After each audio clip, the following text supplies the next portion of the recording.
Mga inday, yung color treatment na nabili ko, hindi ko inuubos yun, day. Hindi ko talaga inubos yun kasi nilalagay ko lang siya kung saan lang yung lumalabas yung puti. Oo, katulad yan, 'pag lumalabas na yung maraming puti diyan or naaagnas na yung ano niya, yung color, saka na ako maglalagay. Kasi minsan sa 2 linggo isang beses, 10 days isang beses, nakasulat talaga doon 1 linggo isang beses lang.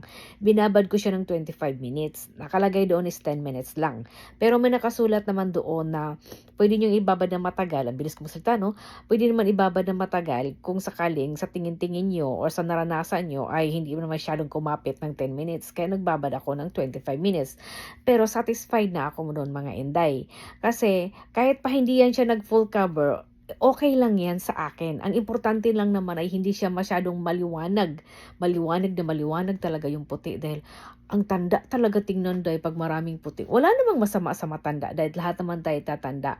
Ang sa akin lang meron pa kasi akong maliit na bata day tapos maguyod-guyod ako ng maliit na bata day tapos lula na tayo day. Ay Diyos ko po, marimar. Kanya-kanya naman tayo. Basta masasabi ko hindi talaga yon pang full cover na makabiran talaga yung puti niyo, hindi talaga day, nagla-light lang siya, pang-retouch lang sa baga. Hair color treatment nga siya, 'di ba? Kaya kung ako sa inyo, pag-isipan niyo muna, basta ako diyan lang muna talaga ako.